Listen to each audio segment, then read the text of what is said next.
जय श्री कृष्ण। निर्जला एकादशी व्रत की पौराणिक सनातन धर्म वाली कथा आज हम सुनाने जा रहे हैं। निर्जला एकादशी व्रत सनातन धर्म में अत्यंत महत्वपूर्ण माना जाता है। यह ज्येष्ठ मास के शुक्ल पक्ष की एकादशी तिथि को मनाया जाता है। इस व्रत में बिना जल ग्रहण किए यानी निर्जल रहकर भगवान विष्णु की आराधना की जाती है और इसकी पौराणिक कथा इस प्रकार से है। तो प्राचीन समय में भीमसेन नामक एक बलशाली योद्धा थे।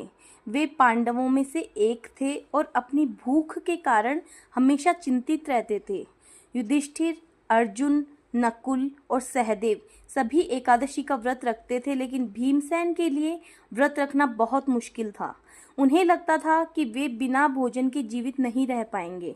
एक दिन भीमसेन ने वेद व्यास जी से अपनी समस्या का समाधान करने का आग्रह किया।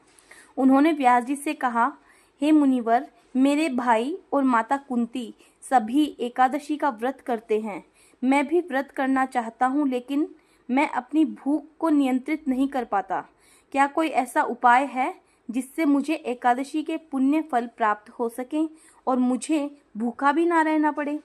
तो वेद व्यास जी ने भीमसेन को बताया कि हे भीमसेन, यदि तुम सभी एकादशियों का व्रत नहीं रख सकते तो ज्येष्ठ मास के शुक्ल पक्ष की निर्जला एकादशी का व्रत रखो।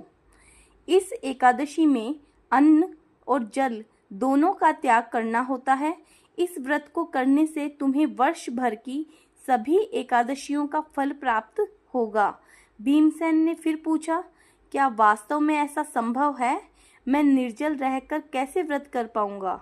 तो वेदव्यास जी ने इस बात का उत्तर देते हुए कहा कि यह व्रत अवश्य ही कठिन है, लेकिन दृढ़ निश्चय के साथ तुम इसे कर सकते हो। इस दिन भगवान विष्णु की पूजा करो, दान करो और पूरे दिन भगवान के नाम का जाप करो।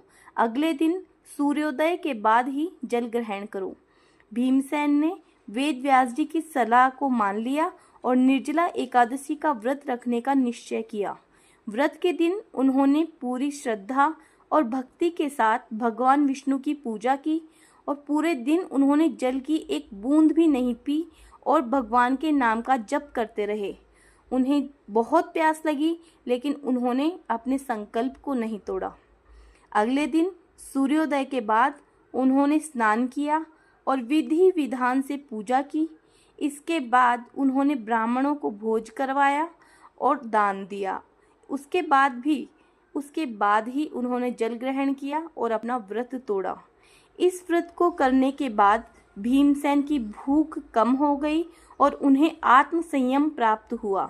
उन्होंने महसूस किया कि वे अपने शरीर और अपने मन को नियंत्रित कर सकते हैं।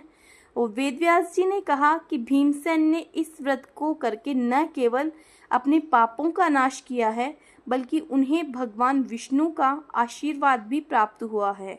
इस व्रत के प्रभाव से वे मोक्ष के अधिकारी बन गए हैं। इस घटना के बाद से निर्जला एकादशी का व्रत बहुत महत्वपूर्ण माना जाने लगा और माना जाता है कि इस व्रत को करने से सभी पाप नष्ट हो जाते हैं और मोक्ष की प्राप्ति होती है। यह व्रत भगवान विष्णु को समर्पित है और उन्हें प्रसन्न करने का एक बहुत ही शक्तिशाली माध्यम है। तो ये थी निर्जला एकादशी व्रत की कथा। इस दिन हमें भगवान विष्णु की पूजा करनी चाहिए, दान करना चाहिए, पूरी श्रद्धा के साथ व्रत रखना चाहिए। इससे हमें मोक्ष की प्राप्ति होगी और हम भगवान विष्णु के प्रिय बन सकेंगे। बोलिए जय श्री कृष्ण।